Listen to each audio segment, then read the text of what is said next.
नमस्कार आदाब, मैं हूं राव अकरम और आप देख रहे हैं मेरा हिंदी यूट्यूब चैनल। साथियों, वीडियो शुरू करने से पहले आप लोगों से मेरी गुजारिश है कि अगर मेरी वीडियो आप लोगों को अच्छा लगता है तो कृपया मेरे इस चैनल को आप लोग सब्सक्राइब कर लें, क्योंकि इस चैनल के ऊपर मैंने बहुत ही अच्छी वीडियो बना रखी हैं। आप किसी भी वीडियो को चलाकर देखेंगे तो आपको भूमि से संबंधित सभी जानकारी आपके सामने खुलकर आ जाएंगी। साथियों, अगर इस वीडियो की बाबत आप लोगों को मुझसे कोई जानकारी या राब्ता करना है तो डिस्क्रिप्शन में मेरा मोबाइल नंबर है, आप वहां जाकर नंबर लेकर मुझे कॉल भी कर सकते हैं। तो चलिए, आज की हमारी वीडियो का टॉपिक क्या है कि क्या दादा की संपत्ति में पोता अधिकार का दावा कर सकता है या नहीं कर सकता है। और ऐसा भी होता है कि हम जानकारी करेंगे कि पैतृक संपत्ति क्या होती है और दादा की भूमि के ऊपर पोते का अधिकार किस प्रकार से होता है और नहीं भी होता है। इसके बारे में हम विस्तार से जानकारी करेंगे आज की इस वीडियो के अंदर, क्योंकि कई सवाल थे जो मुझे लोगों ने मेरे मैसेज बॉक्स के अंदर भी लिखे और मुझे कॉल करके भी जानकारी प्राप्त की कि दादा की भूमि पोते को हक नहीं पहुंच रहा है। किस हालत में दादा की भूमि का पोते को हक एकदम नहीं पहुंचता है और किस कंडीशन में उसे वह हक मिलता है। तो चलिए वीडियो शुरू करते हैं, लेकिन उससे पहले आपसे गुजारिश है कि चैनल जरूर सब्सक्राइब कर लें और वीडियो को पूरा एंड तक देखें तो आपकी समझ में आ जाएगा कि पैतृक संपत्ति में पोते का क्या अधिकार होता है। तो चलिए जल्द ही वीडियो शुरू करते हैं। साथियों, अपने दादा की संपत्ति पर नाती का अधिकार और संपत्ति की प्रकृति पर निर्भर करता है। यानी कि जो संपत्ति एक पैतृक संपत्ति है या फिर समय अधिग्रहित संपत्ति है। यानी कि पैतृक संपत्ति क्या है, मैं इसके बारे में आपको विशेष रूप से बताता हूं। एक संपत्ति जो एक पिता द्वारा अपने पिता यानी कि पिता के पिता या फिर पिता के पिता या फिर पिता से विरासत में मिली है, वह पैतृक संपत्ति है। ऐसी संपत्ति में हिस्सेदारी का अधिकार यानी कि किसे होता है, जन्म से जो अर्जित होता है, जो विरासत के अन्य रूपों के विपरीत होता है, जहां वारिस अधिकार मालिक की मृत्यु पर ही खुलता है। पैतृक संपत्ति में अधिकार हर प्रति भूभाग के आधार पर यानी निर्धारित किया जाता है और प्रति व्यक्ति नहीं। इसीलिए प्रत्येक पीढ़ी का हिस्सा पहले ही निर्धारित किया जाता है और साथियों, इसके बदले में उपविभाजन की जो अगली पीढ़ी जो पूर्ववर्तियों द्वारा विरासत में मिली है, यदि संपत्ति एक पैतृक संपत्ति है तो नामी पोते के समान हिस्सेदारी होगी। और साथियों, वह अंतरिम राहत के लिए याचिका के साथ घोषणा और विभाजन के लिए एक दीवानी का मामला दर्ज कर सकता है। यानी कानून के संरक्षित अधिकारों से इनकार नहीं किया जा सकता।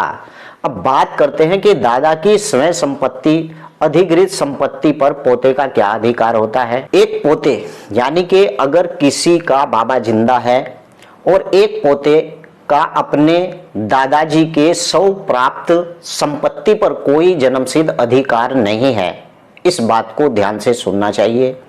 यदि वह संपत्ति उसके पिता को परिवार के विभाजन के समय कानूनी अधिकार के रूप में आवंटित कर दी गई हो या ना की हो। हिंदू उत्तराधिकार अधिनियम 1956 यानी कि उसके तहत हम वारिस के तौर पर जो दादा होता है, इसकी संपत्ति को जिसे चाहे वह उस व्यक्ति को हस्तांतरित कर सकता है, यानी उसे दे भी सकता है।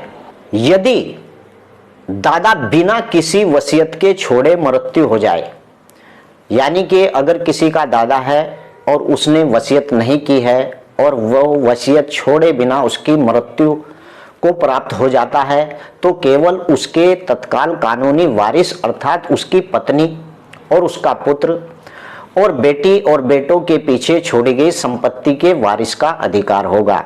जैसा कि मृतक की पत्नी, पुत्र और पुत्रियों द्वारा विरासत में मिली संपत्तियों को उनकी निजी संपत्ति के रूप में माना जाता है और उस संपत्ति में किसी भी अन्य हिस्से का दावा या अधिकार नहीं होगा। साथ ही यदि मृत्यु से पहले दादा के किसी भी बेटे या बेटी की मृत्यु हो गई है तो उसके बेटे या उसकी बेटी के कानूनन उत्तराधिकारी वह हिस्सा मिल जाएगा जो पहले बेटे या बेटी को मिलना था। दादा के पोते के केवल अपने भूतपूर्व पिता का हिस्सा पाने का हकदार होगा और पोते यानी कि जो पोते के पिता जीवित हैं तो वह किसी भी हिस्से का हकदार नहीं होगा।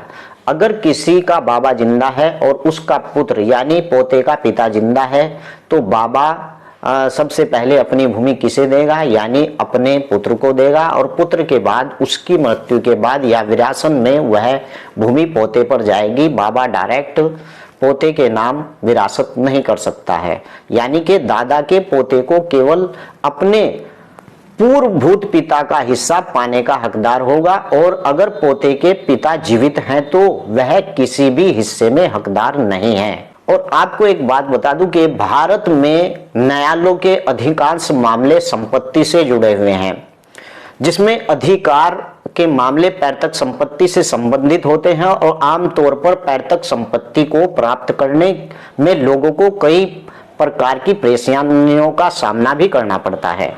लेकिन यदि यह कार्य किसी यानी कि वकील के माध्यम से किया जाए तो यह काफी हद तक सरल हो सकता है, क्योंकि केवल एक प्रॉपर्टी का वकील ही वह यंत्र होता है जिसके माध्यम से किसी भी प्रकार की संपत्ति में जो संबंधित मामलों में जैसे कोई भी छोटा या बड़ा कानूनी कार्य बड़ी सरलता से किया जा सकता है, तथा एक वकील जो कम समय में और कम खर्चे की संपत्ति से संबंधित मामलों का निपटारा भी उचित रूप से कर सकता है।